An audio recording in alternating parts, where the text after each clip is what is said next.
आज अपने लाडले को अपने सीने से लगा लिया। यशोदा मैया बोली कि ये तो एक माँ ही जानती है बेटा कि एक माँ अपने पुत्र से अपनी संतान से कितना प्रेम करती है।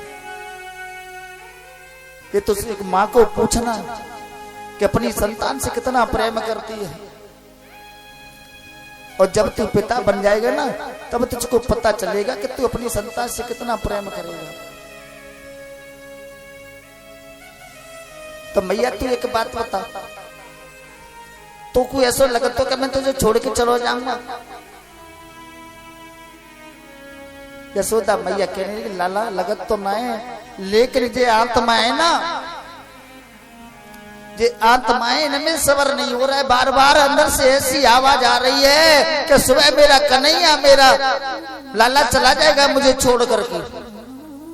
अंदर से बार बार ऐसी ही आवाज आ रही है। ऐसे करते करते आज मेरी यशोदा मैया को सुबह हो गया। सारी रात रोते रोते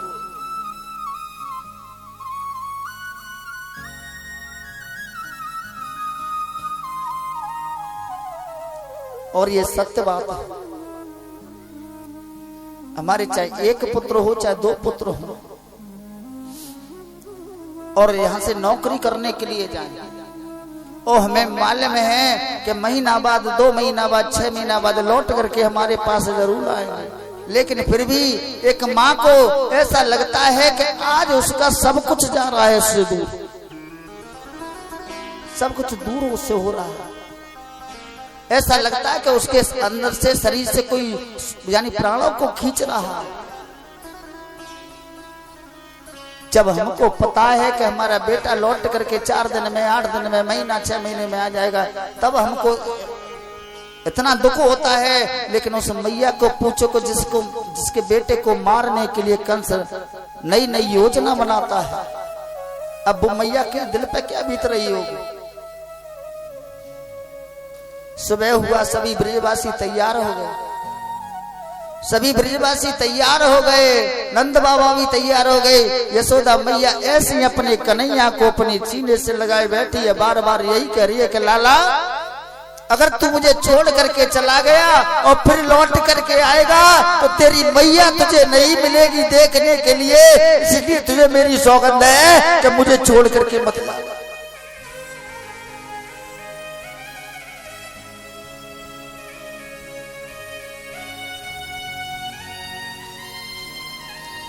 तू मुझे छोड़ करके नहीं जाएगा।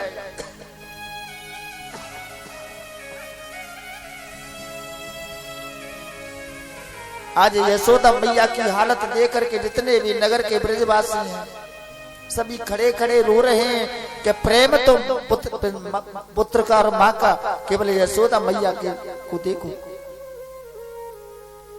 बार बार करिए कि लाला तू मुझे छोड़ करके मत जा, अगर तू मुझे छोड़ करके चला गया तो तेरी ये भोली मैया है ना यशोदा तुझे दोबारा देखने के लिए नहीं मिलेगी।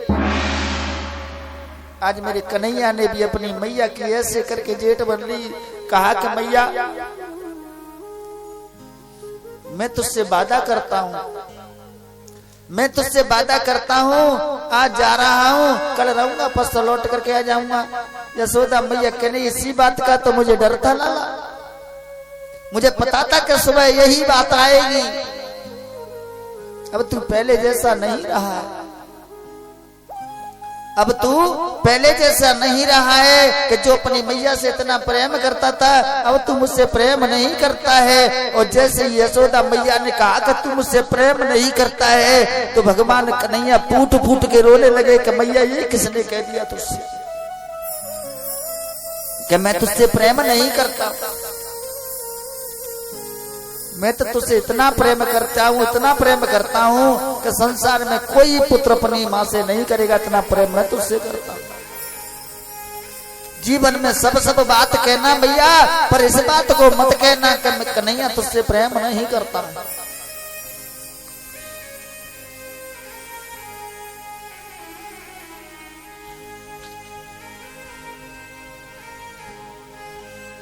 आज नंद बाबा ने सभी ब्रजवासियों ने समझाया कि यशोदा चिंता मत कर, तेरा कन्हैया अकेला नहीं जाएगा, हम सब साथ में जाएंगे, हम सब साथ में जाएंगे।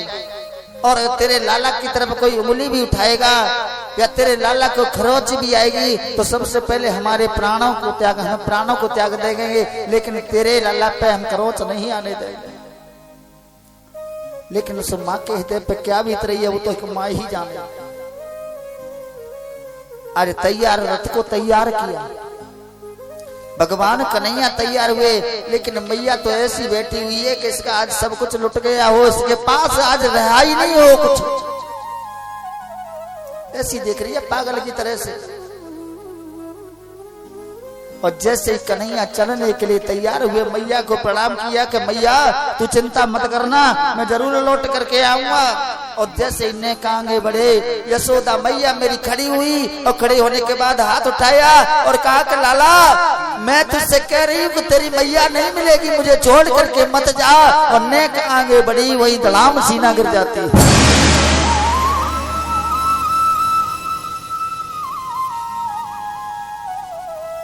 गिर जाती है। और फिर कन्हैया नंद बाबा आए और मेरी यशोदा मैया को उठा करके बिठाया, फिर समझाने लगे कि यशोदा ऐसे काम नहीं चलेगा,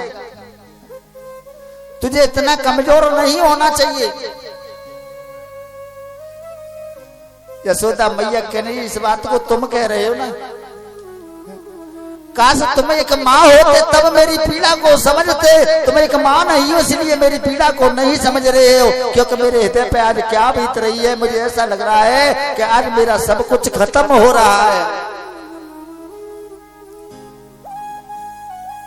फिर भगवान कन्हैया को, यशोदा मैया को समझा कि फिर भगवान कन्हैया जैसे ही रथ में सवार हुए, यशोदा मैया फिर खड़ी हुई, 4 कदम चढ़ी और दोनों हाथ उठाए कहकर लाला ध्यान रख, तू मुझे छोड़ करके मत जा, क्योंकि तेरे सिवा मेरा संसार में और कोई है नहीं है, मैं किसके सहारे अपना जीवन व्यतीत करूंगी, और तेरे बिना ये तेरी यशोदा मैया मर जाएगी। और जैसे 4 कदम चली और फिर धड़ाम सीना गिर जाएगी।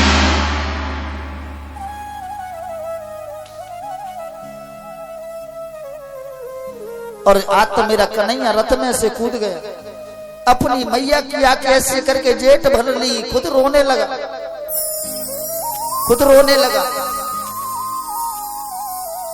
फिर यशोदा मैया को समझाया और फिर समझाने के बाद रथ में सवार हुए।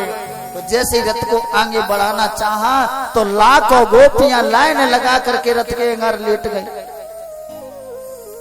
कहा कृष्ण वो तो यशोदा मैया थी जो मान गई, वो तो यशोदा मैया थी वो मान गई, लेकिन हम नहीं मानेंगे। अगर तुम हमें छोड़कर ही जाना चाहते हो तो इस रथ को हमारे ऊपर से निकाल दो तो चले जाना, अपने जीते जी हम तुम्हें मथुरा नहीं जाने देंगे। आज जैसे ही गोपियों का प्रेम देखा मेरा श्याम, मेरा कन्हैया फिर रथ में से उतर के गोपियों के मध्य में आ गया और गोपियों को समझा करके कहने लगा, गोपियों तुम क्या सोच रही हो, तुम ही मुझसे प्रेम करती हो, अरे तुम मेरे बिना नहीं रह सकती हो तो ये कृष्ण भी तुम्हारे बिना एक पल भी नहीं रह सकता है, इसलिए मेरी बात को मानो। आज जा रहा हूं, कल रहूंगा, परसों आ जाऊंगा। गोपियां कहने नहीं कृष्ण ऐसे नहीं जाने देंगे, पहले ही हमने कह दिया कि अगर जाना है तो इस रथ को हमारे ऊपर से निकाल दो तो चले जाना, और वैसे हम तुमको नहीं जाने देंगे। आज सभी गोपियों को समझाया, कहा कि गोपियों मुझे बहुत ही जरूरी काम है इसलिए मुझे जाना पड़ेगा, और अपना पूरा ब्रह्म रूप दिखाया। गोपियां सब समझ गई। कहा कि लेकिन हे गोविंद, जैसे कहते हैं कि बिना पानी के जो नदी होती है ना, ऐसे हम रहेंगे, तुम्हारा इंतजार करेंगे, तुम्हें लौट करके जरूर आना है। तो गोपियों ने कहा कि चिंता मत करो, गोपियों में जरूर आऊंगा। आज रथ आगे चलने लगा और जब तक यशोदा मैया को रथ दिखाई दिया तब तक हाथ उठा करके यही चिल्लाती रही, लाला लौट के जल्दी आना, तेरी मैया तेरी राह देखेगी, जल्दी लौट करके आना। और जैसे ही रथ आंखों से ओझल हुआ वहीं मूर्छित होकर जमीन पे गिर। आज लाखों गोपियां ने यशोदा मैया को उठा करके महलों के अंदर बिठाया, राधा रानी बैठी हैं, लाखों गोपियां बैठी बैठी केवल भगवान का ही चिंतन कर रही है कि हे केशव आज तुम हमें छोड़ करके तो चले गए, लेकिन ध्यान रखना तुम लौट करके नहीं आए तो हम भी अपने प्राणों को त्याग देंगे। आज जैसे ही रथ यमुना किनारे आया, लेकिन अक्रूर जी के मन में तो वही संदेह है, वही संदेह है कि कहीं ये परम ब्रह्म नहीं हुआ तो कंसन को मार देगा और ये संसार मुझसे जाने क्या क्या कहेगा। और जैसे ही जमुना जी के पास आए, अब तो अक्रूर जी कहने लगे कि हे कृष्ण, आज मैंने स्नान नहीं किया है, अगर तुम्हारी आज्ञा हो तो मैं स्नान कर लूं। और जैसे स्नान करने के लिए जल में जमुना जी में उतरे तो क्या देखते, जैसे ही जल में डुबकी लगाते ना तो भगवान कृष्ण जैसे बाहर रथ में सवार थे ऐसे ही जल में अंदर दिखाई देने लगे। और फिर बाहर निकल कर देखते हैं तो भगवान कन्हैया बलराम जी के साथ में आराम से रथ में बैठे, फिर डुबकी लगाते तो फिर जल में दिखाई देते हैं। अब तो अक्रूर जी को विश्वास हो गया कि ये कोई साधारण पुरुष नहीं है, ये तो साक्षात परमात्मा है और परमात्मा का कोई संसार में कुछ बिगाड़ने वाला है ही नहीं। ले जाकर के कंस की बगिया में ठहरा दिया और जाकर के कंस से कह दिया कि महाराज हम कृष्ण बलराम को ले आए हैं, बोलिए वृंदावन बिहारी लाल जय जय हो। अब चलेंगे मथुरा में। अब ने के बैटरी ने गड़बड़ है, बैटरी ऐसे ही कर लो, चार्ज कर ले। मेरो राधा रमण गिरधारी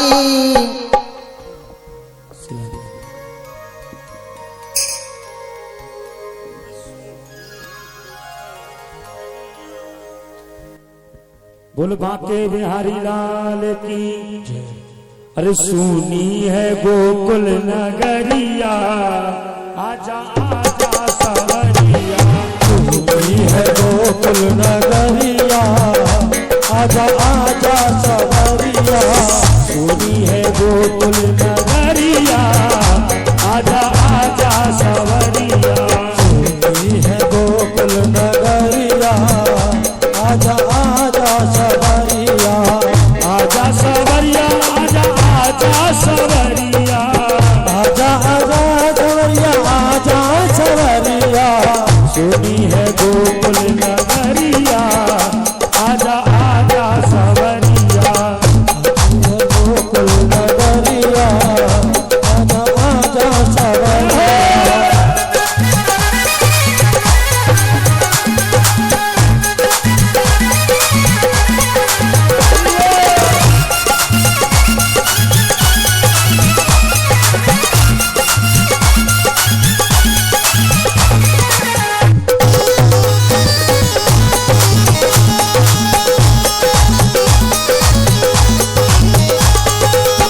बरसाने में रसिक बुलाए, बरसाने में रसिक बुलाए, ग्वाल बाल सब मिलजुल आए, ग्वाल बाल सब मिलजुल आए, सखिया देखे नगरिया, आजा आजा सवरिया, सुनी है गोकुल नगरिया, आजा आजा सवरिया, गोकुल नगरिया, आजा आजा सवरिया।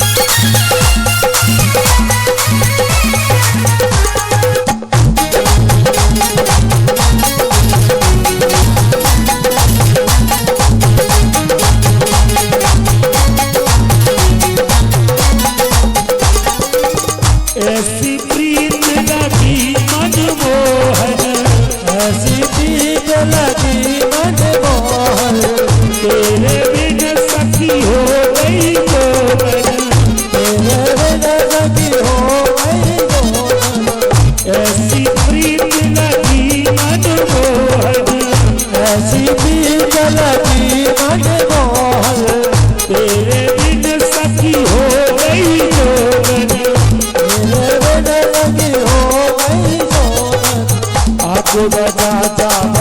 बसुरिया आगे आगे बजा जा बसुरिया आजा आजा सवरिया तू है गोकुल नगरिया आजा आजा सवरिया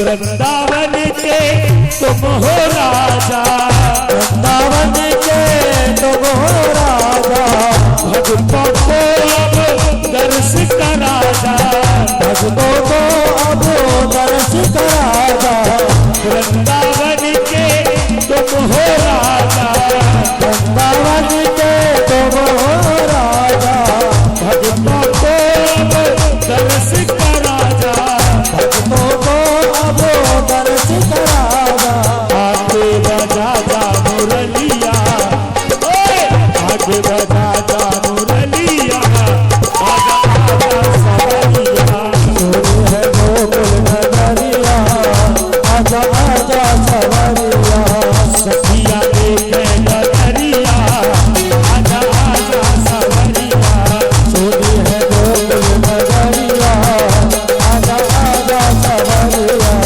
सखिया देखे नगरिया आजा आजा सवरिया तू है गोकुल नगरिया आजा आजा सवरिया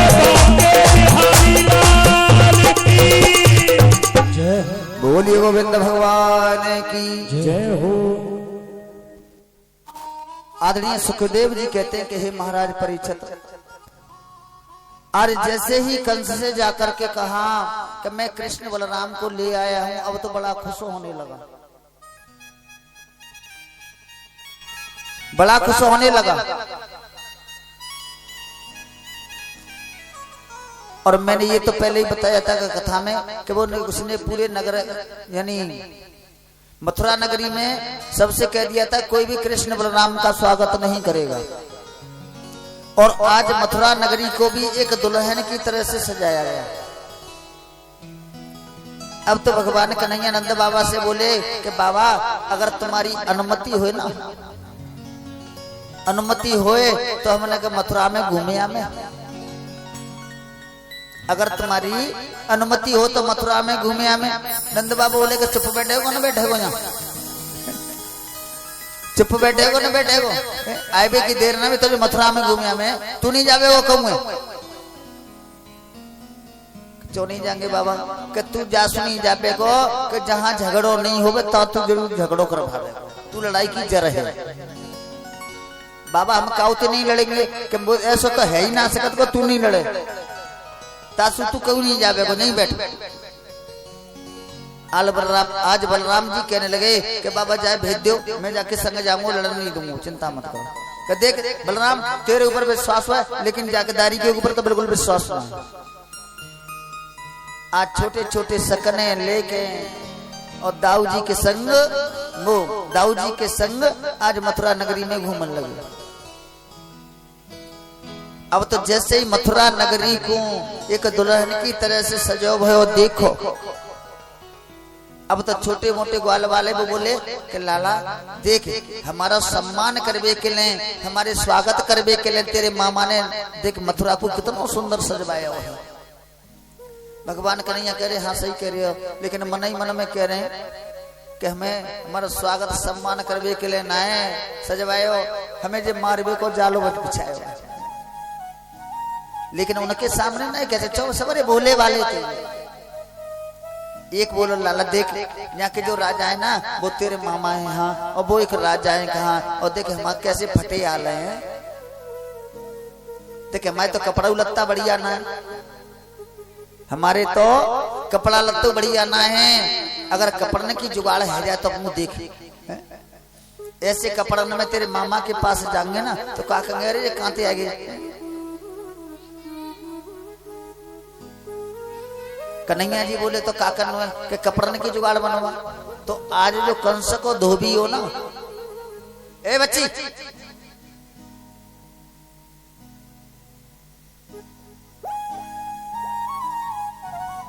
जो कंस को धोबी हो ना, बाके पास गए और दूर से ही भगवान कन्हैया ने हाथ जोड़े और बोले कि मामा जी राम राम। कहा कि मामा जी राम राम। अब तो वो चारों तरफ देखने लगो। भगवान कन्हैया कहने, रे मामा जी हम तुम्हें थे कहने राम राम। एकदम मुस्कुरा के बोलो कि आओ गमार ग्वारिये हो, तुम्हें कहूँ जगह ना मिली नहीं आएगे। और जैसे कि गमार ग्वारिये हो, मनसुखा बोलो वो तो महतई में जामे का नहीं बात है, वो तो गमार होता है पढ़े लिखे ना है, और ग्वारिया तो होता है मैं चला होता है, वो तो महतई है। ये तो मामा जी तुमने सही कही है, एक बार और कह दो, एक बार और कह दो। कन्हैया जी बोले कि तू शांति को दान देगा कि न देगा। वो बात कर लेने, कहा तो कर लेगा कि मामा जी देखो हम कंस महाराज है ना तुम्हारे, उनके बहाने जाए और देखो हमारे जो सखाए हैं इन पे बढ़िया वस्त्र ना है, और तुम्हारे पास तो मेरे वस्त्र हैं बढ़िया बढ़िया। ऐसा करो इन्हें दे दो और लौट के हम जब जाएंगे तुम्हारे लौटन जाएंगे। अब तो कपड़ा धोने वाला धोबी बोला करे, जाते हो कि नहीं जाते हो? जो काम कल कंस महाराज करना मुझे आज ही करना पड़ेगा। मनसुखा बोला लाला जी तो बड़ो एड़ रो, हमने जाते ऐसी का कह दी। अरे जाते मामा जी तो कह रहे। भगवान कहने देखो मामा जी, अरे तुम मुझसे मामा जी क्यों कह रहे हो? मैं तुम्हारा मामा जी नहीं हूं। अब तो भगवान कन्हैया कहने लगे कि तुमको पता ना मामा जी ससुराल रखी तो कुतिये सारी लगते। एक बार की बात है जब हमारा नया नया ब्याह हुआ, हमारा नया नया ब्याह हुआ तो पहले जमाने में भैंस ज्यादा दी जाती। क्या लला गुथ खोलाई काले हो भैंस लेंगे, तो मैंने कह दिया दुनिया को चलन चल रहा था, मैंने कह दिया हम भैंस लेंगे। और जंदी भैंस ब्याह ना रहेगी कि जने ब्याह पर हमें ना माने, ध्यान ना रहे बहुत सारा 30 साल ब्याह का मालूम है हमें, जी ना मालूम ब्याह कैसा हो। तो हमें दाना में भैंस मिली, हमारे ससुर साहब ने हमारी सासू जी ने भैंस लदवाई दी, मेटाडोर में हम बैठा थे, ठीक है। लेकिन भैंस बहुत बढ़िया है, लेकिन बाकी सिंह ऐसे ही नो कर नो होता ना, नो नीचे नीचे। मैंने चलो जो बढ़िया के मारेगी नहीं, मारेगी तो नेका तो लगेगी जात करनी, वैसे सिंह हो तो पेट ये भाग देगी। ले आए बड़े खुश हुए, खूब दूध देती। लेकिन हम तो जो बड़े भैया ने बड़े मजाक किए। तो वैसे जो कहावत है ना कि ससुराल की तो कुत्ती सारी लगते हैं, सब बातें भैंस को नाम रखे तो सारी, भैंस को नाम रखे तो सारी। अब जाकर तो कहे भाई छोटी बहन भैंस को काम बहुत कुत्ती है, बता अरे ससुरी हाँ कहने के सारी ये पाइन तो पे नहीं प्यासी मत जाए। उनने नाम रखो सारी, अब तो बस पूरा गांव बातें सारी सारी के भैंस थे, तो पूरे गांव में वो सारी के नाम थे। लेकिन हमारी घर भाई ये बड़ी बुरी बुरी लगती चो हमारी भैंस भैंस थे, मेरी बहन बना रहे सारी। लेकिन मैंने तो ना कही, मैं तो ना कहता, मैं तो वैसी कहती, मैं तो सारी ना कहता बात। आज भगवान कन्हैया कहने मामा जी जितो एक वो हमारे मामा लगते, तुम उनके धोबी हो तो बनाते तुम मैं मामा लगे। हमारी बात मान लो, उन्हें कपड़ा दे दो। वो बोले करे जाते को नहीं जाते हो, जो काम कल कंस महाराज को करना आज मुझे करना पड़ेगा। इतनी देर तो मधुमंगल नगर के सामने आएगा सब, और 3 फुटको है और आएगो सामने, बोलो एक कोई थप्पड़ मार दो तो मच जाएगा तुरंत, ऐसा तुरंत आएगो। बोलो कन्हैया तुम वो तो कह तो देना, एक झद्दे में जाके दांत बाहर नहीं निकले आए तो मेरा नाम मधुमंगल नहीं। कन्हैया बोले रुक जा, तेरी टक्कर कौन आए, तेरी टक्कर कौन आए। उन सबको अहंकार था, अभिमान था, किसके ऊपर? कन्हैया के ऊपर। खूब अभिमान करो, अहंकार करो, लेकिन कौन के ऊपर? कन्हैया के अपने ऊपर मत करो, कन्हैया के ऊपर। उन्हें मालूम कि हमारे पीछे खड़ा हुआ। बोले कर जा तेरी टक्कर कौन आए, तू मारेगा तो मत जाएगा, फिर कही कि मामा जी मान जाओ कपड़ा दे दो। तो आज मोगरी लेकर के मारने के लिए भगवान कन्हैया को आया तो एक ऐसा मुष्टिक प्रहार किया कि एक में ही उसकी गोविंदाय नमो नमः हो। कितनी दिख रही है तुझे मंगाई है तो तीना रंग का दीजा नई खबर लेके मत आप करने जो बोलिए वृंदावन में हरिलाल की।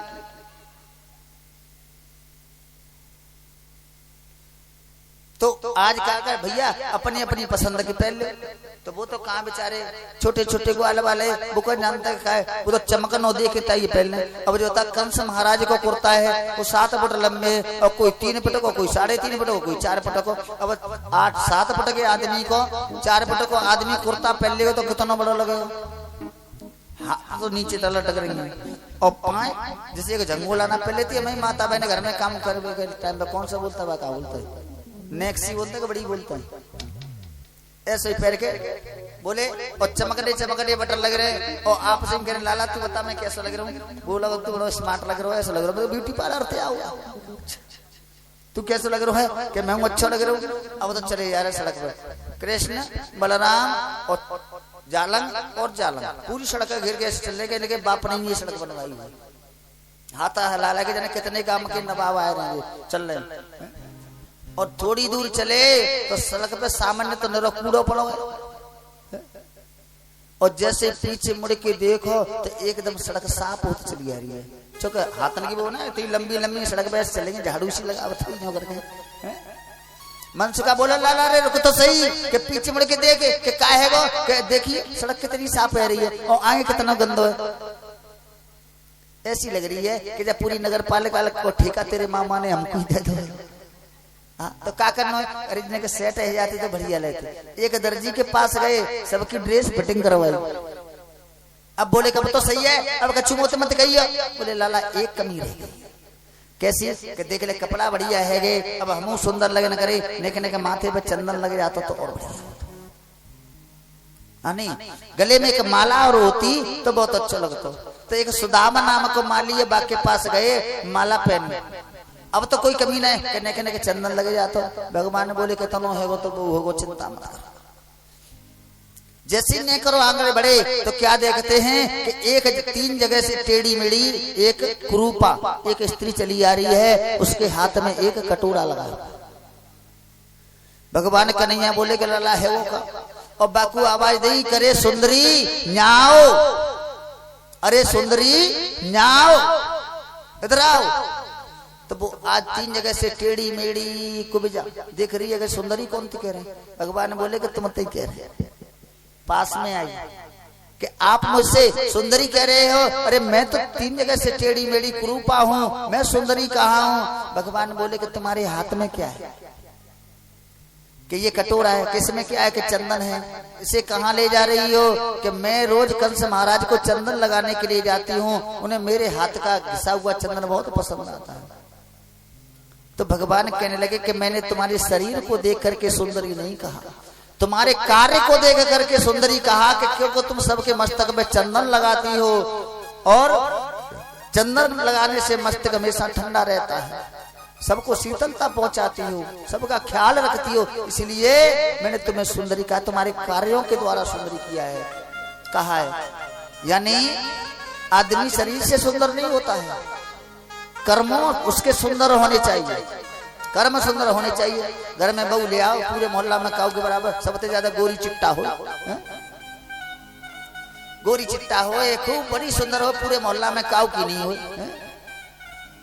नहीं हो और सवेरे तो संध्या तक घर में रारी रारी करे कबू खसमत लड़े कबू सासुते लड़े कबू ससुते लड़े कबू देवरते लड़े कबू जेठ लड़े कबू दौरानी लड़े यानी कि बाकी छुट्टियां बाकी हाथ है।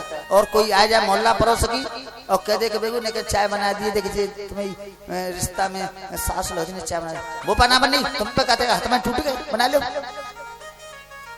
तो जो बता वो सुंदर है मेरे हिसाब से तो बिल्कुल बेकार है। और एक वैसी हो न मेरी तरह तो काली कलूटी सी ससुर को ख्याल रखे हुए वाली हो सास को ख्याल रखे हुए वाली हो अपने छोटे छोटे देवर जेठ सबन को ख्याल रखे हुए वाली हो। अगर कोई संग सास हो या ससुर कोई आ जाते सबकी सेवा करने वाली हो सबकी बात कहीं मानने वाली हो तो वो सुंदर है कि वो भक्का गोरी सुंदर है।